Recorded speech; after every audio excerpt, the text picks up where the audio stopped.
host, Patricia Wade Goings, broadcasting from WYTV7 Christian Broadcasters Network. Today, we are honored to have Mrs. Barbara Mike with us as our guest. Let me tell you a little bit about WYTV7 Christian Broadcasters Network. We are a nonprofit network, and we share stories of real people telling stories of inspiration and encouragement to one another across the globe. We surely invite you to make your charitable donation that helps us keep this mission of hope going. Again, I say welcome to you, Mrs. Mike, to A Place Called Through. Thank you. Mrs. Mike is going to join us today, and she's going to tell us When Love Hurts, Dementia, Who Am I? Mrs. Mike, for our listening and viewer audience, would you just share a little bit about you, and then we'll get more into your topic of dementia and when love hurts. Okay, good morning all, or afternoon rather. My name is Barbara Gaston Mike, and I live in Philadelphia, Pennsylvania. My husband's name is Clifford Mike, and we've been here for the last 35, maybe 36 years in Philadelphia. We're both government employees that are retired people that had made some specific plans for our retirement. When we leave work, we talked about what we were going to do, that we were going to travel. We were going to spend some time with our grandchildren, and we were going to just enjoy the latter years. But as it turned out, it didn't happen that way. We were away for a family birthday, my brother-in-law, when the onset of the dementia came. And it was quite upsetting because it was something that we did not know about. He did, but I didn't. It was happening from around 2007, which was kept between he and his doctor with doctor-patient confidentiality. Mm-hmm.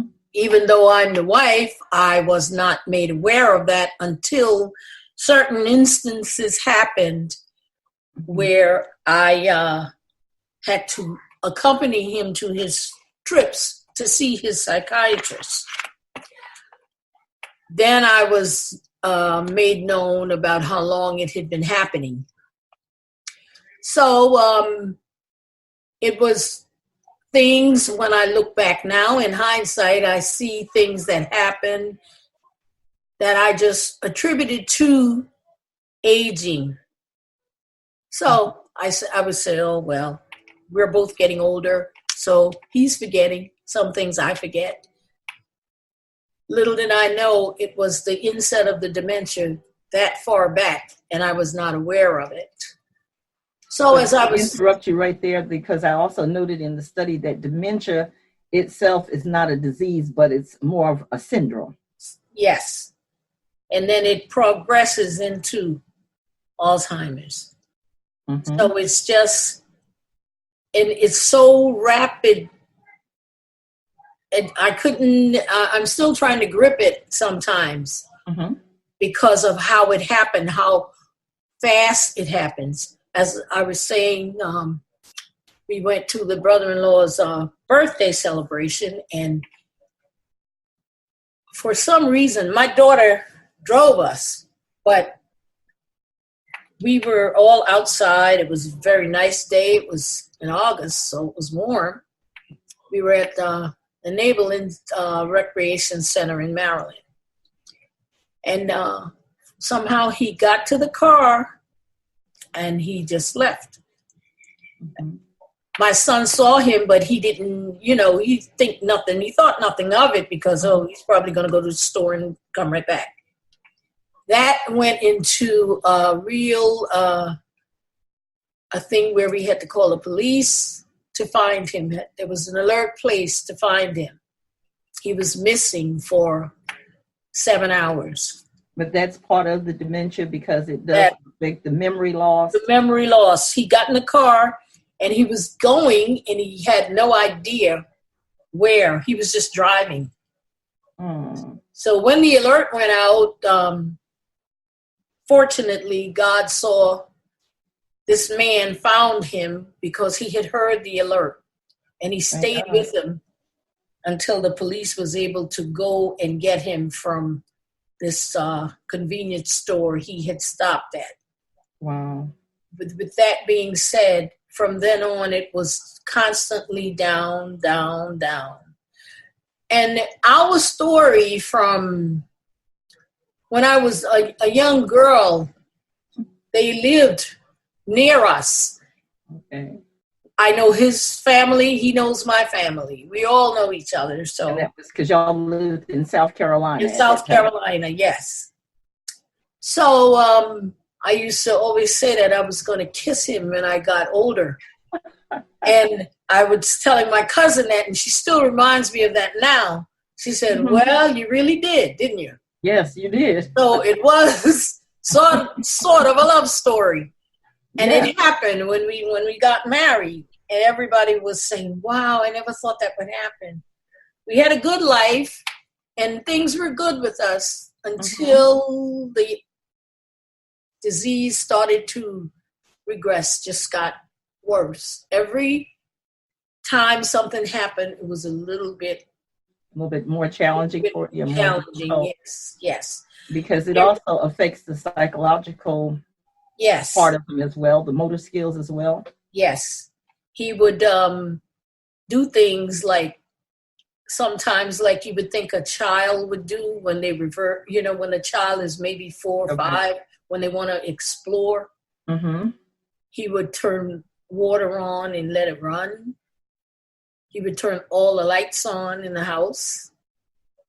And things that he would normally not do, he was doing.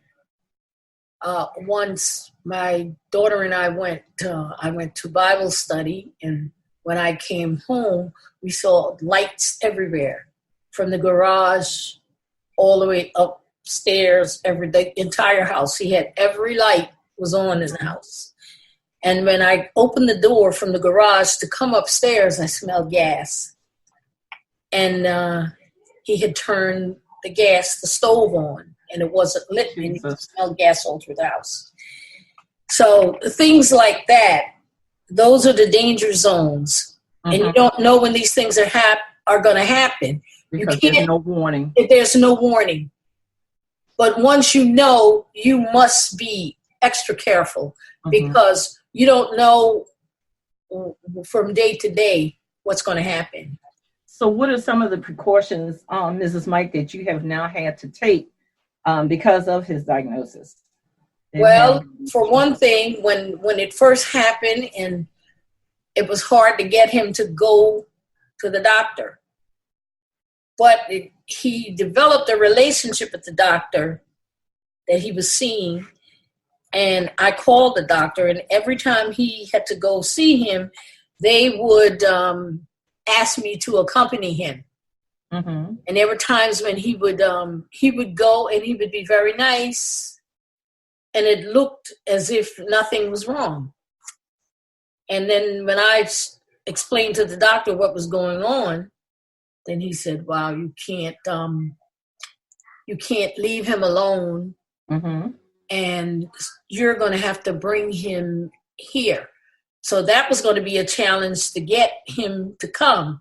So prayerfully, we did get him to go. One Saturday, I told him that his doctor had called and said he must meet him at the emergency room. So I did get him to go. So we went, and the doctor said, "Well, Mr. Mike said, we have to look and see what's going on. We think there's something going on with you that we want to check, and we're going to put you in the hospital for a few days." So that being said, he went. And at the end of his stay, he was telling him he would have to stay. That he would he would be coming home. He thought in just a few days he would be coming home. Mm-hmm. And when he didn't come home, he tried to go. He tried to leave the hospital, and luckily there are guards there, so they saw him and they were able to apprehend him before he could get out. And from that day, that's when he became a permanent resident of nursing home. And so at that time when you had to leave him there, I'm sure that must have been something that you were not prepared for. I was not. Nor physically. I was you not. previously stated you were pretty much elementary, high school sweethearts from the start. Yes. And so that time of separation, I'm sure that you had a strong family support system there with you. Yes, to I help did. you venture through that process. And so it is my understanding that he now does stay in a facility.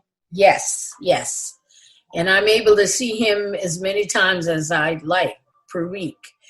So there are times when I bring him home, his birthday, Thanksgiving, Christmas, or any day that I would, want to just give him a break and bring him home. He must be constantly watched when I bring him home. Okay. I must have someone here with me. Luckily, my son lives here. I have a son lives here. And whenever I bring him home, my son always accompanies me to get him, to help me with him, because he uses a walker. He's able to walk, but he uses a walker. And we have steps. So it's very hard. He can go up the steps, but, just coming in, and we leave him on the bottom floor always because we don't want, to be where he might fall. So he's physically stronger. He's strong, strength-wise. Physically, he's very able. He works out on the machines there at the nursing home. He takes walks inside, and when it's warm in the summertime, I take him outside. He's not one that would run. There's some of them that you can't let them outside because they want to run away. He will stay with you if you take him out. He will stay with you. And then they get very agitated at times, and they don't want to talk. They don't want you to touch them, and it gets like they get angry very easily. So you have to be very, very careful. When we back up a little bit and talk about his memory. The memory, he can remember my sister and they were classmates. He remembers her. She's one of the only people other than me that he remembers by name. When he sees her, he said, "Oh, that's Lucille." That's wonderful. Because they were like from so far back. That's how the memory goes. Way back, if I speak of something that happened when we were kids, or at least 10 to 15 years, 20 years back, he's able to talk with me about it. I can ask him, "Do you remember Robert from 40 years ago?" And he says, "Yes, I remember him. He used to live wherever." Amazing. But if I say something to him, "Oh, Cliff, today is Wednesday, January 29th. And 2 minutes after that, I said, "What did I just tell you?" He said, "What?" "I don't know." Amazing. So he remembers the past. He remembers the past. Not present situation. No current situations. So how does the similarity in dementia and Alzheimer's kind of coincide? Well, one sort of goes into the other. Actually, you get dementia first, and then it's like regress, into Alzheimer's. Yes.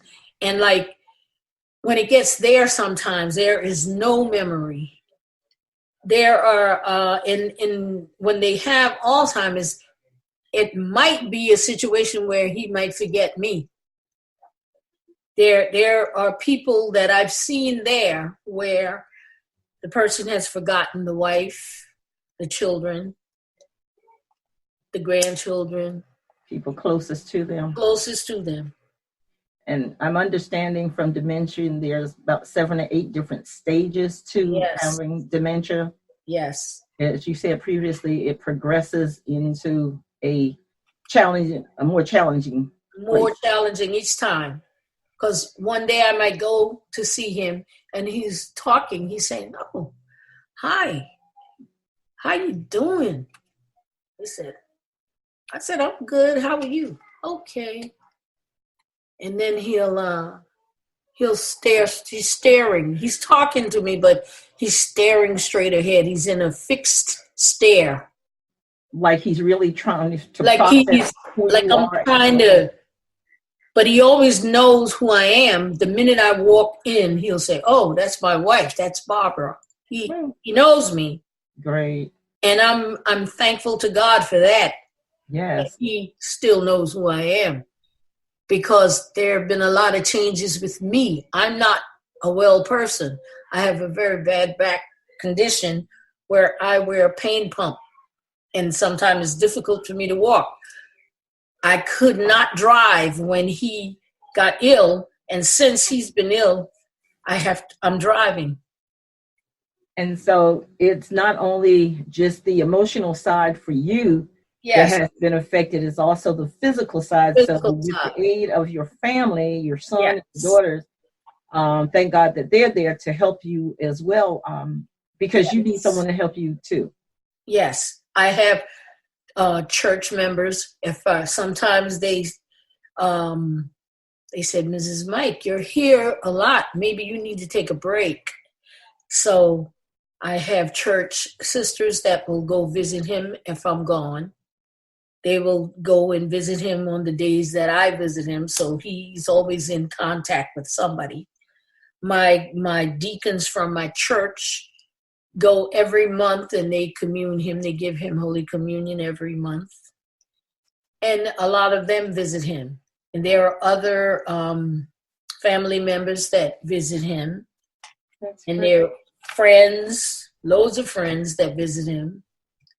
And he still reacts to knowing these other people outside of the young. Well, sometimes the facials, he'll remember the faces and he'll respond, "Oh, hi, how are you?"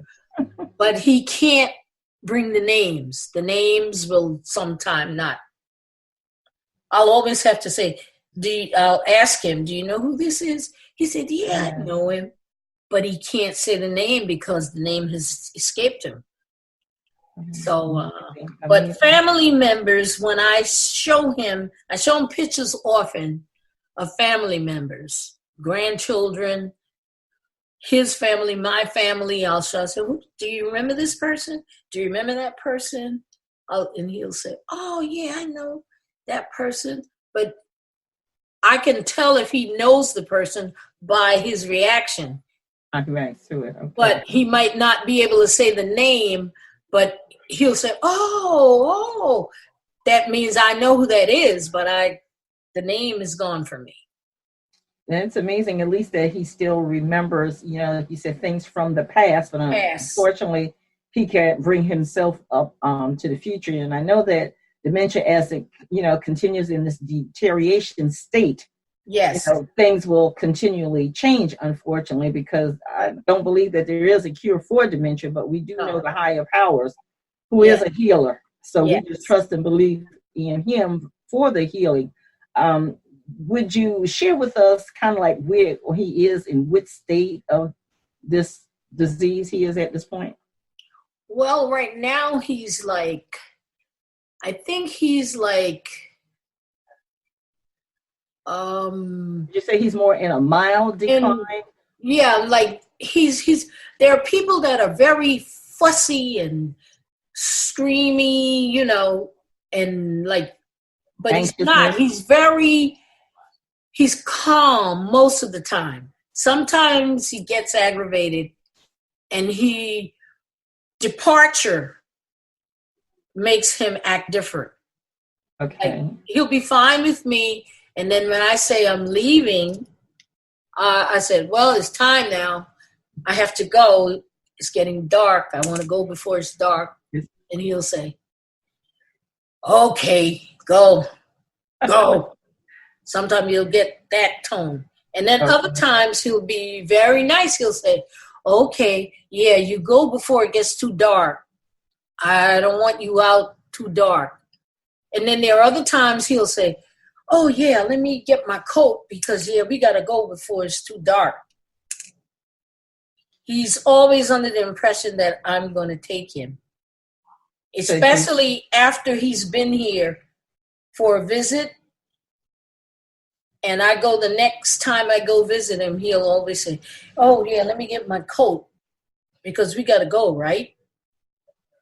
Amazing, because he's actually trying to process still that, okay, I know I belong here. I think at least that I belong here. And so that goes back to what we opened up with, dementia, who am I, and your love story.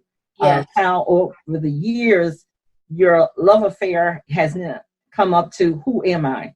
And that is the bad part about dementia, that people just sometimes don't really remember who they are, where they are. That's just the side effects of having that disease. And I do know that, as I said, that it does progress into other areas. And we're just so glad that at least you are able to have communication with him. Mm-hmm. What kind of treatments does he take for his dementia at this point, since he is in a facility? At this point, he's not. Risperidone is a medication that keeps them calm. Other than that, there is no, there was a memory loss medication they were giving him long before he went to the nursing home. But maybe that's why he could stay home as long as he did. But it's not working now. Whatever, good it was doing, it's not now. It's just like he's just taking regular things that he's been taking, thyroid medication he takes. That's because he's been taking that forever, the thyroid medication. But other than that, he's not on a lot of medication. It's just that the disease itself, I guess they don't know what to do with it. There are no cures, that they know of. I've heard, they're working on certain things to do this, but as far as I know, there's nothing. There's no cure known at this point. So knowing that, what would you say, what would be your encouraging words to someone else that may be going through a similar situation as yours? Because love does hurt, and having dementia and not knowing who you are and where you are, we're sure that's horrendous, but we're almost out of time, unfortunately. Mm-hmm. So if you would share with us how you would encourage someone else that may be going through, and others that are here viewing your story, give us that inspirational message, if you would. Well, the first thing you do is pray, because prayer that's your calmer. Yes. And look for things, just be the wife that you were, or the girlfriend, or the mother, or the sister, or the brother that you've been all along. Don't let them forget how much you love them. Visit them. Hug them. Kiss them when you see them. Because sometimes you hug them and they look at you like, wow, you're touching me?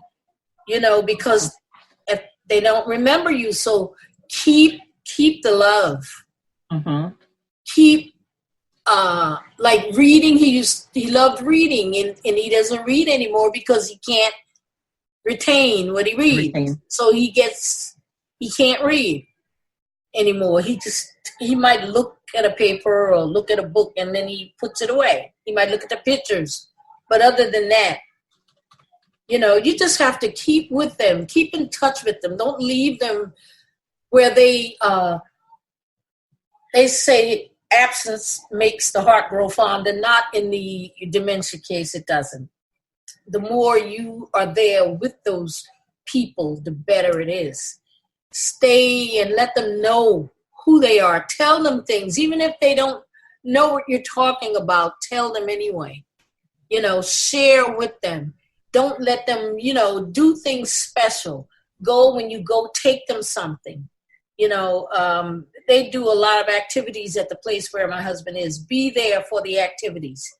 They're having a Valentine party. They always do that, a sweetheart things for the married ones. I never miss any of those. I never miss the Thanksgiving or the Christmas dinner they have there. Even though I bring him home, I still attend the ones they have at the home. Well, anything, any activity that they have bingo, they have karaoke, they do a lot of things. They sometimes take them out to eat, or they might order out. They do things outside. They have cookouts in the summer. So those things. Actively engaged. Yeah, you stay engaged with them. Stay close to them. And let them, because the more they see you, the less likely that you're going to fade away from their memory. Because a lot of people bring them and then they don't have anybody. They don't look back. To come see them. They don't look back. And they forget everything that way. Well, Mrs. Monk, unfortunately, we're running out of time. We're running out. Okay. But I want to thank you for being our guest today on A Place Called Through, broadcasting from WYTV 7 Christian Broadcasters Network. And we thank you for being who you are and staying strong in spite of. Again, we know that love does hurt, and dementia causes to wonder, who are you and where are you? But we do thank you, and we will continue to pray for you, and all will continue to go upward and not downward. And as the word of God says in our departing to you today, God is love, and he who abides in love abides in God, and in God in him. Stay strong in the Lord. God loves you. We love you. And to our viewers and to our listeners, if you'd like to be our guest on WYTV Christian Broadcasting Network, A Place Called Through, I am Patricia Goings, the host. Please feel free to reach out to me at area code 843-608-9744. You may follow me on my Facebook page, A Place Called Through, at Willpower, the call to rise above. You may also contact me via email at pgoingswp@gmail.com. The way we are, the way we were, and the way we'll always be. Love does hurt. God bless you, and best wishes to you and Clifford.